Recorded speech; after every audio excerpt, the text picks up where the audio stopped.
Hey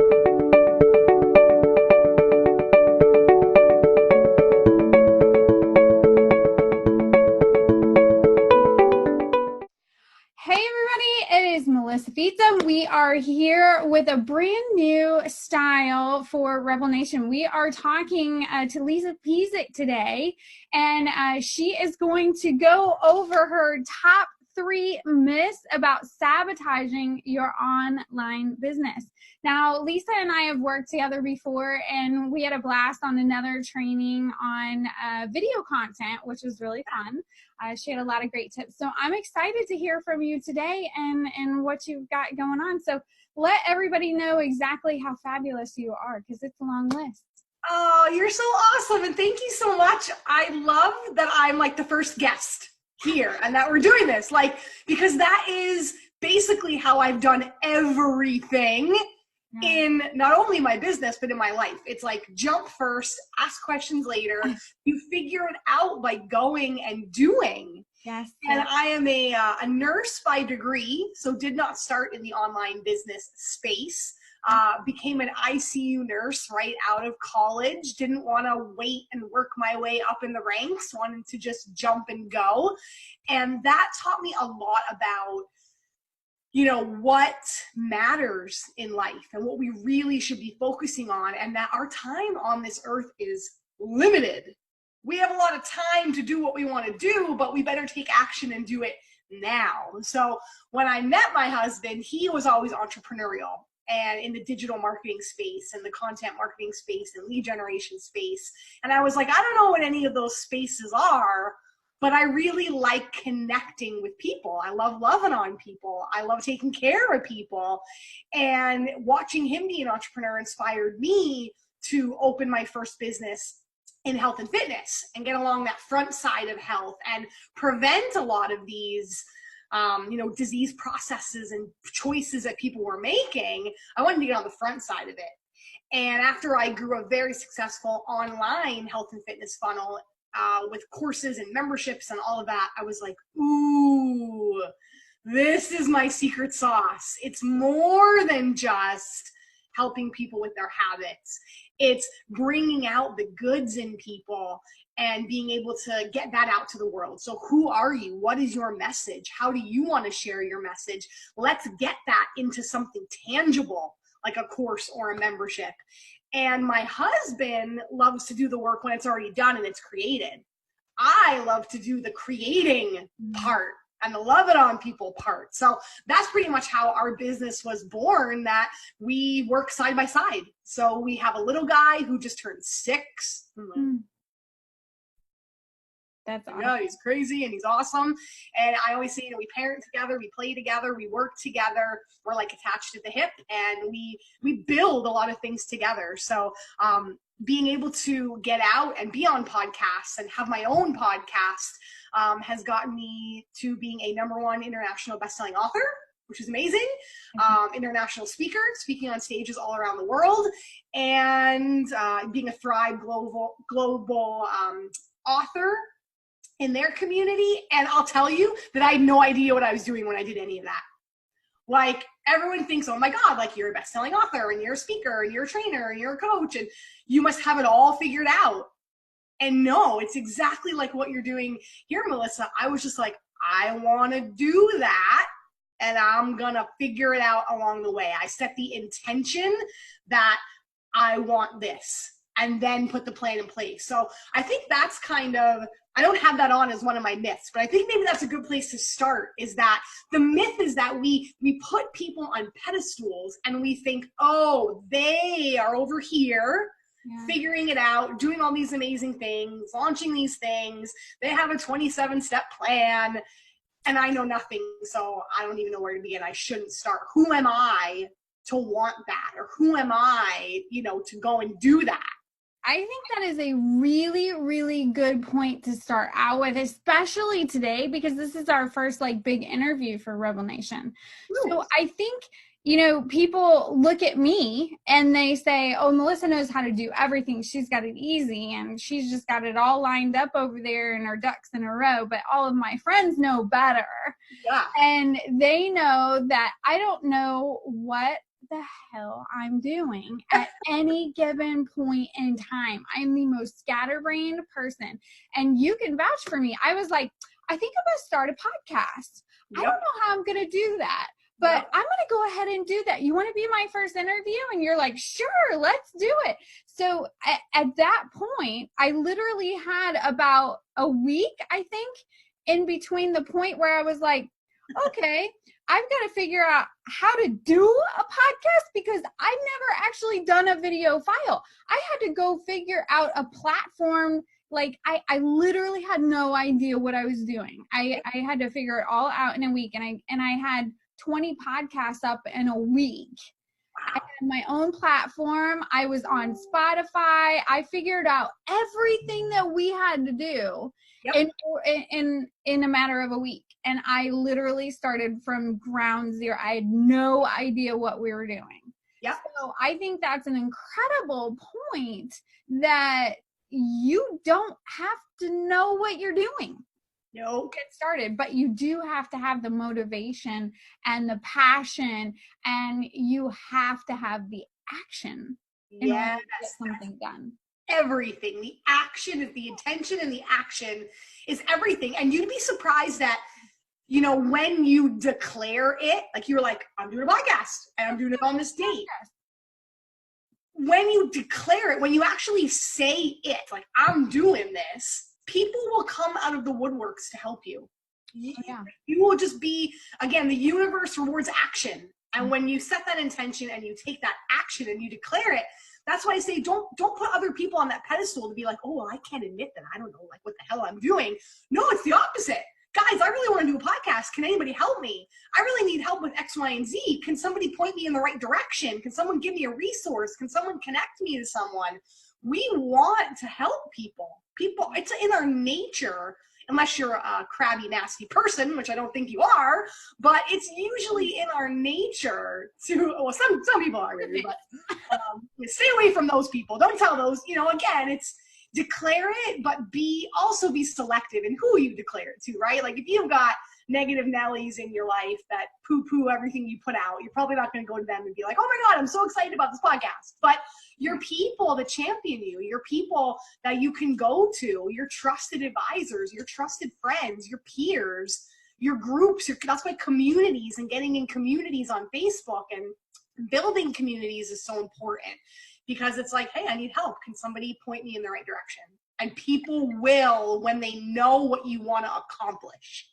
That's good. So starting on that, and everybody listening right now, what is something, if you didn't have to worry about what other people thought or what you didn't know, there were no limitations, what would you do in the realm of business? What would you do? What would you love to do that you've had your heart set on, but you just don't know how to do it? I would love to know what is that? What is that? What that you want to do? Because we're gonna get started with Lisa, but I would love to hear what's something that's holding you back. What do you want to do? Yeah, absolutely. And that was like, you know, I flipped that question of like, who am I to? You know, I grew up with parents that were like, keep your head down, blue collar worker, don't make waves, be thankful for what you have. And I can remember when my husband and I were picking our venue, we were engaged, where we were going to get married. And I grew up in like small town Pennsylvania, like 1,000 people in the town. We're now in Toronto, Canada, because he's Canadian. I thus moved here, but I really wanted to get married back in like my hometown in Pennsylvania. It was always my dream to get married like in the mountains, in the woods. And, you know, there's not a lot of options when you grow up in a small town. So you have like the sticks, or there was like this one really nice golf club, country club kind of place. And we were like, oh my God. And we were doing like a wooded theme. So we were like, that's perfect. I was working as an ICU nurse. Eric was working in Toronto, didn't have the little guy yet. So we were lucky that, you know, finances were great at the time. So we were like, okay, we're going to put the money into the wedding. Here's where we're going to have it. And I told my mom, and she was like, who do you think you are? She was like, only doctors and lawyers, you know, get married at those kinds of places. Who do you think you are trying to get married there? And it created that belief in my mind that I was not that. I was not success, that I was never going to be that success, that status, that, you know, whatever that was not going to be me. And that created that divide of, well, who am I to want that? Or who am I to want more? And I was able to flip that question on its head to go, why would I not? Not who am I, but that's exactly who I am if that's what I want. Like, who am I not to go after that if that's what I want? Who cares? Back into that judgment of what, that was my mom's story. That was my mom's perception of that, of her own lack and her own not wanting for herself, projecting that on me. So yeah, just get out of that whole, like, who am I to do that? I'm not smart enough. I'm not savvy enough. I can't figure it out. I shouldn't want that. I should be happy with what I have and who I am and the status that I feel. There is no status. There are no levels. There are no them versus you and pedestal versus not pedestal, top of the mountain, bottom of the mountain. Yeah. We're all in alignment together. And what you tell yourself is so powerful. So flip that. And I think the first myth that I want to get into, though, is in line with this. It is a myth online that if you build it, they will come. Right? People are like, oh, I'm going to create this course, I'm going to put it out there, and they will come. I can't tell you how many people are like, oh, well, once I have my website, like they think the red carpet rolls out. And there are so many people now. We are blessed with technology that we could do a simple Google search of, you know, life coach, health coach, online marketer, Facebook ad expert in Ancaster, Ontario, where I live, right, or where you live, and a bajillion people will come up, right? Mm-hmm. So I always like to say that's the beginning. That's the jump off point. There's so many authors that are best-selling authors with me, which is beautiful. And people are like, oh my God, you're a best-selling author. Like, what are you going to do? I'm like, just because I'm a best-selling author doesn't mean that the money now floods into my bank account and the people want to work with me. It's the jump off point to say, hey, I worked really hard at this and accomplished this goal. Would you like to have me on your stage? Would you like to learn more about how I can serve you? So it's not the asset that you build, meaning the book, the course, the website, the community. It's what are you going to do with it now is the more important piece. So a lot of times people are like, oh my God, you know, I got $5,000. I spent $5,000. I got my website and now I have no more money. And I'm like, well, then you better create some sort of offering and get out there and start serving people so that you can drive more people to your website and people know what's going on. So the product is just the jump off. It's people first, then it's the product, and that's when the proof comes after. So I think we get stuck and we think the product is the end game. Oh my God, I worked so hard and now I have the book. Oh my God, I worked so hard and now I have the website. That's actually the beginning. So this whole, if you build it, they will come. No, you got to get out and get in front of people. You got to do stuff like this. You got to either create your own assets or you got to now reach out to people and say, hey, I have this book. I have this course. I can get on your podcast. I can have you on my podcast. The collaboration piece, the people always comes first. So focus more on how many people you're reaching, not how many products or assets that you have. That's the first myth, is that if we build it, they will come. Not true. I love that, because our whole theme this year is really about lead generation and how we can double our leads this year. So that's kind of a theme that I put in my own business, and actually is where the podcast came into play. I'm like, does that fit in what I need this year? I need more leads. I need this. So, creating that podcast, I already have Directly Social. We already have this. But just because I have all that in my arsenal doesn't mean that I stop and I sit back and I eat my Cheetos and my Netflix, right? You actually have to get out there with the tools that you have and start, broadcasting that everywhere to pull in more leads and new people. And we actually are doing a big thing in the elite group where we're talking about creating sister content and sister groups to pull in niches, like little niches here and there that have to do, I don't know why my phone is doing that, but that's our first rule for the next podcast is figure out where the dinging is coming from. Okay. So, my apologies, but, and if that's you, I'm coming after you. I will find you. I will find you. Whoever that is. But that's the thing. You can't just sit back with everything that you have. You always have to continually be putting stuff out there. So it's not, oh, I put my Instagram up and I did what you said. Well, why isn't anybody following my channel? Well, because you have 20 years left to keep working. It's not a one done kind of thing. So I like totally. It's the long game. We're so caught in the short term. Oh, I put that up once and nobody paid attention. Like, we give people so much more credit. Oh, I sent one email and nobody responded. Like, we think, because I don't want to email people. Like, I don't want to post that much. I don't want, like, people are being bombarded all day. Like, we think people are going, oh, there's Lisa again hitting me with another email. Oh, there's Melissa with another post. We give people way too much credit that they're tuning into us, like, way more than we think that they do. They don't, right? Facebook becomes a business tool when you're an entrepreneur. People are on there usually just being social, posting pictures of their kids and all that sort of stuff. And I love what you said about, like, you've got to get out there and create connections. A lot of times what I hear people say is, well, how do I get people to believe in me? Like, I've been telling people about what I'm doing, but, like, nobody believes. Or I've been putting stuff out, but nobody's following.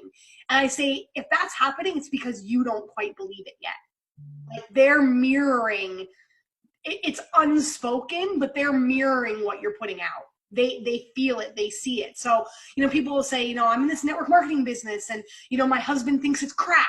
Or, so-and-so, my mom said, don't quit your day job, don't, like, how do I get them to buy in and believe in me? And it's because you don't quite believe in yourself yet. When you get that, like I always say, my business is like in my DNA. Like, I don't have any problem sharing with people, like, I'm a content marketer, I'm a best-selling author, I'm a da-da-da-da. Like, I can help you this way. I can, like, I think of it as a saying, like, I have black hair and I have brown eyes. Like, it's a part of me. When you start talking about things that, like, it's separate from you, people feel that divide. When you're completely grounded in who you are and what you do, you have no problem sharing with people. Right? So you got to get so clear on who you are, what you do, and how you help people. And that's what then drives them. Oh, well, I have a podcast. Oh, I have a website. That's just the asset that's there. That's not what brings them there. It's you and the way you talk about yourself and the way you connect with people and the way you share that brings people into your business. And I think another point on that is that when you're sure and it's in your DNA like that, and you know what you want to do, you also don't care what other people say. So that's the other flip side of it is it doesn't matter how many people are telling you, you're stupid and you can't do this, because I will tell you, over my career and with Directly Social and direct sales and everything we've done, I had so many people pushing me down, telling me I couldn't do this, telling me it was so this and it was so that. And if I had listened to everybody who said that I couldn't do what I'm doing right now, I mean, think about how much I would have missed out on. So that's another thing, is when you believe in yourself, it doesn't matter what anybody else thinks, you're going to do it. And it's almost fuel to your fire. Totally. And that comes after doing it. And getting, like, knocked down and getting back out. I don't want to paint the picture that it's like you just open your business and you're like, I'm a badass rock star and nobody can touch me. And I remember the first time when I started to get some press around, I was doing online health and fitness. So this was like 7 years ago, before like Beachbody On Demand came out, and like now like online, like everybody has an online fitness app that they can do. Peloton has the thing, like everybody's got all these things now. But like I was one of the first people in my little town in Ontario to be doing online fitness and online membership. So the local TV station got wind of it, and they were like, oh my God, this is amazing. Like, we want to highlight you because you live in Hamilton, you're here, you're doing this thing, it's getting like international, you know, views, da da da. And I was like, okay, fine. They're like, we'd like you to come on for a segment. I'm like, absolutely, I'll go on the local TV station. It was 4 months after I had my son, and I had a unplanned C-section.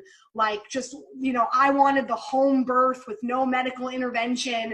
I ended up having like every intervention under the sun. Like, I wanted my nice home water birth in my bathtub upstairs. I ended up like he was footling breech, so like 2 feet, like completely flipped upside down, double footling breech, had to be induced, had to have an epidural, ended up with a C-section. Like, nightmare. Yeah. So talk about like horrific timing. Like, I'm not even fully healed yet from this. I'm trying to figure out, nobody prepares you. Melissa, I don't remember how many kids you have. I only got the one right now, but like nobody prepares you for motherhood, right? You could read as many books and things that you want. When you were like sleepless in the thick of it, you're like, oh my God, you're questioning everything you ever knew about life, right? So I was not in any way, shape, or form, you know, prepared to go on this TV show, but I was like, I'm not going to let that it's not the right time hold me back from an opportunity that is right here in front of me. So I went on, and of course I was still healing. So I was like, I don't know, 40 pounds maybe overweight, like still, you know, still the big postpartum. I was not one of those women either that like, you know, bounced back and lost. Like, I always like had the jiggly postpartum belly, like Still have that. you know, I know, me too, right? It's like, I was who I was at the time that I was, like, and I wasn't trying to be anything else, right? And we even talked about it on the segment that I'm like, I just had a baby 4 months ago and it was a C-section, but this is the kind of exercises I'm doing now. And it was all around kind of like, it kind of morphed into like a little bit of like a postpartum, how to take care of yourself and heal. Segment went great. I was like on cloud 9. I was like, oh my God, that went way better than I planned. And they said to me, when you go home, and this is at like 8 a.m., like the morning news or whatever, they said, when you go home around 11 o'clock, it'll be posted up online. You can go ahead and you can check it. I'm like, cool. So I get home, you know, feed little man, get him to down on his nap, 11 o'clock. I'm like, thank you, universe. Perfect timing. I can go and check this. Go and log on. And I see the comments. What? She's in health and fitness. She's trying to give me advice how to be healthy and fit. And so clearly people don't even listen, right? Because they were like, what's with her big tummy? Why does she have that gut? I'm like, did you not listen that I'm like 4 months postpartum? But it was like, and then there were like 1 or 2, like, we love you, great segment, like great tips. And then it was like more like, people 110% criticizing the way that I look. Mm-hmm. Nothing about the words coming out of my mouth, nothing about the tips, nothing about anything intelligent that I shared. You couldn't get over the fact that I didn't look like your typical health and fitness trainer, and I was on TV being highlighted as an expert. Blew their minds. Yeah. And I cried and cried and cried. And I was like, oh, questioning, should I have not gone on? Should I have said it's not a good time? Like, I went in this whole downward spiral of like, I suck. And now there's proof that I suck because everyone's telling me I suck. Mm. And then I was like, oh my God, Lisa. Like, so I don't want to downplay it that like, we're like, I'm bulletproof and these comments don't bother me. I cried. And I had to do some serious, like, soul searching about why am I doing what I'm doing? And I'm like, I'm doing it because I want women to feel empowered, to feel healthy, to feel sexy, to not work to get their baby, you know, pre-baby body back, to feel strong again, to show up in life. You know, I thought about that person who was watching, who desperately needed me. And that was like 98% of women in the country. So right. you were representing the real 98%. And Yeah. So, I think, like you said, you had people say to you, like, you're crazy. Why are you trying to do this? Like, there's always going to be people that are going to tell you that. We are not immune from that. And that is one thing, the good and the bad about the online space is you open yourself up to help the masses, but you also open yourself up to the jerks that want to get on and just, everybody has an opinion online. Everybody has an opinion online because you don't put a face to a face. You have fingers behind a keyboard. And I believe that is a downfall in this world, is that we would probably never say those things to someone's face. Someone wouldn't come up to me and be like, who do you think you are, health and fitness? Like, you wouldn't say that to my face. But because it was online, it was so easy to write that and say that and to bring up that lack in that person. So get your circle of people that their opinion matters. Like all those other people doesn't matter.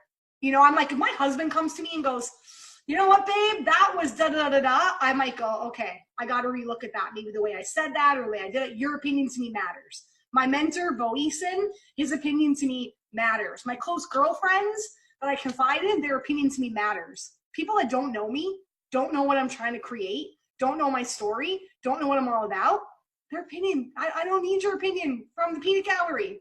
No, thank you, right? So you have to realize that you don't need anybody's validation to create what you want to create and do what you want to do.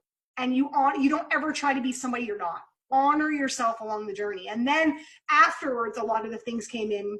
People were like, it was kind of funny. They were like, don't take this the wrong way, but we love you because you look normal. I'm like, yes, I look like a woman who gave birth 4 months ago, right? Like, they were like, we love that about you. We love that you're normal. We love that you're like me, right? So it's in that vulnerability. People go, I don't want to, right? My first thought was, I don't want to go on TV. Because I was brave enough to go do it. That ended up opening up a whole door of people that were like, I want to work with you because you get me, you feel me, you know me. So when you're like in that vulnerable space, don't worry about those haters. Focus on those people that need you. And that kind of goes into that, second myth, which is like the vanity metrics. Like we think we need 5,000 people following us and 400 people loving us. And we think we need this whole mass of people, behind us. You don't. You need 1 or 2 solid people that you start to help. And from there it grows. 1 becomes 5, becomes 10, becomes 20, becomes 100, becomes 1,000 when you don't quit. Because it's maybe not so much that they get behind your message. They get behind the fact that, going back to what we said in the beginning, like your DNA, this really matters to you. This is what you're meant to do. This is what you feel passionately about. And it might even be a switch because I don't do health and fitness anymore, right? I created that funnel and became very successful and then went, oh my God, I need to teach other people how to do this. My secret sauce is in business and content and video and speaking and writing. But because I pivoted, but people stayed with me because of my characteristics of who I am. So that's more important than, you think about Apple. I always like to use the example like Nike or Apple. Like if Nike came out with a car, like people would buy it because they're like, we love Nike. We trust the brand. If Apple came out with a tricycle, there'd be people lining up outside the Apple store to buy their Apple tricycle. Like, you know what I mean? Like, cause we trust the brand. We love the brand. So we'll follow it wherever it will go. If you love Apple or Nike, right? So think of yourself like that, it just starts with 1 or 2 loyal people that trust you. And then they refer, and then it goes from there. So this whole like, I'm going to be a flop if I don't have, a list of 40,000 people and 20 million followers. And, that's a lie you're telling yourself. You're sabotaging yourself going, well, I can't launch that yet because I don't have a big enough following. I don't have a big enough list yet. So I shouldn't reach out to that podcast that I really want to be on. I shouldn't apply for that speaking gig. I shouldn't host that event if only 5 people are going to come. I shouldn't launch that thing. What if I only get 2 people? That's 2 people that you start with, 2 lives that you change. So I think in the online space too, we've got so caught up in every online summit. You're like one of the only ones, I think, that didn't ask me. They're like, what's the size of your list? I'm like, that's such a stupid question. That's such a dumb question. I just saw somebody posted on Facebook the other day, a coach that I'm friends with. She wrote like an email nurture sequence for someone that had a list of 395 people. 12 emails over the course of like 2 months, 395 people. She made $19,000 something dollars. 395 people. So there again is proof that you don't need a list of 3,985 people, 395 people, right? Like, so get over those vanity metrics that you're not enough, you're not good enough, you're not doing enough if you don't have this massive list or massive following behind you. It starts with one, and it's staying consistent. Those are the most important. And taking that action, as we said earlier, those are the most important things for number 2. Love it. And then number 3, the myth that's sabotaging you in your online business is you're thinking that you're going to do it alone. You can't do it alone. Whether that is something as simple as asking for help. Hey, does anybody know how to? That's literally how my podcast started. I was like, I want to do a podcast. No idea. Same thing. No idea how to do it. And I was like, does anybody know how to do a podcast? I will pay you for your services. Like, I need some help. And it turned out when I was in network marketing at the time, a fellow teammate on my team got her podcast up and going and learned how to do everything on Libsyn and connecting it to Apple and show notes and the whole bit. And she literally came to me and said, if you'll use me as a testimonial, like saying, Kim helped me and she was fabulous, because she wanted to start creating that as an offering for her people to monetize. So I'll completely do it for free. And she said, I want to get a system and a framework kind of nailed. And if you'll be my guinea pig, because it's probably going to take us a little bit longer to kind of map it out. But if you'll kind of help me map out the system along the way of do steps 1 through 7, she's like, I'll do it for free with you. And I'm like, you pick the date and time, I'll be there, let's go. And just like that, in a day. Yeah. Similar to this. And then I was like, do you want to be like my first guest? And she's like, sure. And it's like, similar to this. And I'm like, oh my God, from the time that I said, like, I want to have a podcast, similar to you, to when I put it out there, to when it was actually up there recorded, was like a week, maybe. And I was like, oh my God. Whereas in my head, I'm like, I got to do this podcast, I don't know where to begin. When you set that intention, people will come and help. And then investing at the rate that you grow. So when I started, it was just me, myself, and I. Then it was like me and my husband. Then as I was connecting with people, making offers, making money, right? Then I got a VA to help offload some of those tasky things, like sending out my email newsletter and creating social media graphics for me, and putting together the show notes and things. Now she loads all of that for me. In the beginning, I did everything. But once I had the income coming in to then have a virtual assistant, to hire a cleaner. I don't clean my home, and I love that. I'm so proud of that, because there's people out there that want to clean your home and they love it. There's people out there that do laundry and they love it. There's people out there that will cook for you and they love it. That's their secret sauce. I started to grow a team, not only in business, but like to help me just in life in general, because it was more time that I could put back into doing the things in my business that only I can do, which is sales calls, which is creating content, which is speaking and coaching and leading workshops and shooting sales videos and shooting podcasts and writing blogs and, those sorts of things. One of the thing you need to figure out, once you've got some legs and you got some sales and you got some money and you got something to offer, and you're like, all right, I'm getting a little bit of wind underneath my sails, like, very good. You got to start that little pot of money that you're going to invest in other people to come and help you. And you got to get really clear on what are the things in your business that only you can do. And those are the things you should be doing. For me, it's being a visionary. I have it down to like 3 things. being a visionary for our business and for my clients, meaning that like, this is like, I'll say to Eric, like, we're going to speak it. I'm going to go apply. We're going to go speak at this event, or we're going to have so-and-so on the podcast, or, you know, we're going to create this lead magnet and we're going to test this. Like I'm not so much the doer now. I'm more the high level thinker, the strategizer, and same with my clients. So I help them as a business strategist create what their next right step is. We now have a team that does that, the copy and the design and the Facebook ads and all that sort of, the Kajabi back end build, all that sort of stuff. So being a visionary is number one. Number two is speaking. I've learned that whenever I speak, either on a podcast or a workshop or somebody's stage, I always either get a direct sale out of that, or I create a strong, again, back to people, I create a strong collaboration with someone, a connection with someone that either leads me to someone who wants to hire me or leads me in another opportunity for growth. So speaking, I'm like, I have to speak all the time. People have to see me. I got to be in front of people. And the last one, which I've just recently learned, is rest and recovery. That is actually part of my business plan, like getting to bed at a decent hour, meditating, walking, getting my workout in, eating healthy food, like self-care. Self-care is a part of my business plan, because if I don't take care of myself, I can't speak. I can't be a visionary. I can't do the things that only I can do to help myself and to help other people. I can't do that if I'm not recovered.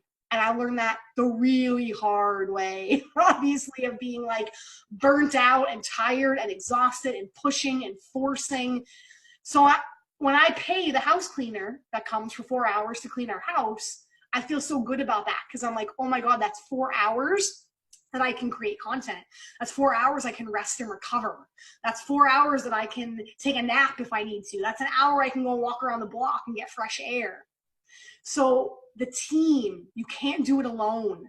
Whether that's a babysitter, a VA, a mentor, someone that you're going to hire. You know, I don't like talking about that next level, because again, I feel like back to our beginning conversation, when you say level, you're at that pedestal. Oh, well, Melissa's at this level and I'm at this level and I'm trying to get to Melissa's level. Well, now I've put her on a pedestal. So I don't like to say that next level. I like to say that next area of expansion, where you're free, where you're open, where you can help more people, you can serve more people, and then you can be paid well to do that. It's like that next area of expansion that you're going to be able to get into because you have help, because you hired that mentor, because you're taking care of yourself. So I would urge you to think about, what are those like 2 or 3 things that are what we call your zone of genius that only you can do? And then where can you outsource something else? Like I said, it could be something as simple as a babysitter, right? Where else can you outsource? Could be that VA. There are like the lady, we just got a lady that comes and folds our laundry. I know, and you made me sitting there going, oh my God, you have somebody that folds your laundry. Like, who do you think you are? He's a college student. We pay her like $10 an hour and she loves it because it's like extra money for her. Like, there are people that love to do what you want. Like, you know what I mean? We have a gentleman that comes in the summertime that we have like a whole bunch of gardens in our back that we put in. Learned that the hard way after I put all the gardens in. I'm like, oh my God, now I have to maintain all this. Like, it looks so pretty, but I could be weeding my garden like every day, all day long. Long story short, we found him through an online service. His backstory is he was a teacher over in Mexico, and he's in his late 40s. And they in his little small town, doesn't speak English, uses like a little translator to talk to us. He's so cute. In his little small country in Mexico, they banned work after the age of 40 because they wanted to give more opportunity to young families and young people who have to like feed their children. And that's like the rule in his little town. Like, after you're 40, you can't work. So he was like the principal of a school. And when he turned 40, they were like, thank you very much for letting you go now. We're going to go give this position to somebody in their 20s or 30s because they have a family to feed. So his brother lives here, like married a woman from Canada, moved over. So that was like the connection of how we, found him. But he literally comes here for work, like, because you can come for 6 months, like, to a country you're probably not supposed to work, but Immigration Canada, don't listen to this. But long story short, it's like he is so thankful and grateful that we have him come, and he painted our shed, he weeds our garden. Like, he is so thankful for that work. Mm-hmm. I used to think, back to that, who do you think you are? People are going to go, what? Like, you have somebody that comes and folds your laundry and cleans your house and does your gardening, and like, who do you think you are? Like, that voice in my head, right? Who do you think you are? No, it's so that I can do the necessary things in my life. And I can give that opportunity to somebody else who so desperately wants it and needs it. So flip that whole thought on its head, that you got to do it alone. People are going to think you're pretentious or think these things about you. No, all that matters is you, your journey, your service, your expansion, and kind of where you want to go. And you create that reality. You either let those stories run in your head, or you go, you know what? This is what I need to do. I'm going to go do it. So you cannot do it alone. At one point, you do need help, and there are people that want to help you. So let them help you. I used to never be able to let people, I can do it all, I got this. If I let people help me, it means that I'm in lack, that I can't do it, that I'm not enough. Wrong story that you're telling yourself. When I let people help me, I can do the necessary things that only I can do on this planet in my very short time that I have here. So that's the last one. I love it. So it's really, I mean, there's so many points that we took out of everything that you said, but I love the action. It all boils down to action. You can say as much as you want, but if you don't have the passion and the action to get started, you'll never have to worry about anything. So just jump. Just like our podcast. Just go ahead and jump. Figure it out on the way down. That's what we're doing. So I finally figured out the pings. So next time you won't have the pings. So see, that's exactly what we're talking about. You figure things out as you go, and this is just another leg. It's another extension of where we started, and the fact that you can't just do something and expect everything to blossom. It continues every single month, every single week, every single day. You have to be pruning that garden in order to get the fruits of your labor, and that doesn't just stop. It's every season, it's every day. So yeah, that was really great. And where can people find you? So let them know where they can find you at. Yeah, you can find me at my website. It's my name, www.lisa, L-I-S-A, Pezik, Pezik.com. All my goodies are on there, all the good freebies, podcast, blog, little cheat sheet about how to make an offer if you're feeling all icky about sales and who am I, right? All that stuff we talked about. There's actually a plug-in cheat sheet that you can brainstorm and put your stuff. And when you're done with it, you have how to make a heart-centered, authentic, true to you offer right in front of you. You can start saying, here you go, come and work with me. Here's how we do it. Here's how it's going to go down. Here's why you should do it. And here's how I want to love on you and serve you. So I love giving that out to people, because I tell people, whether it's on a podcast or a stage or you're in front of people in your community, you got to get good at saying, here's who I am and here's how I can help you. Because again, that if you build it, they will come is a myth. People don't know that you can help them unless you tell them. I can't tell you in the beginning how many people said to me, I have no idea that you do that. And I'm like, oh my God, like, how do you not know that I do that? Because I wasn't saying, hey, I do that. I can help you, come and work with me. So I love that cheat sheet, because a lot of times people don't come to us because we're not being clear. They don't actually know what we do. And that helps you tease that out. So my website is the hub for everything. And Melissa, I just want to tell you that I love you, and I'm so glad we are connected. Yes, yes. I feel like you're going to hear from her again at some point. So I'm excited, and thank you for being our first guest. Yay! Thank you for doing it. Woohoo! I'll talk to you later, Lisa. Thanks a lot. You got it. Okay.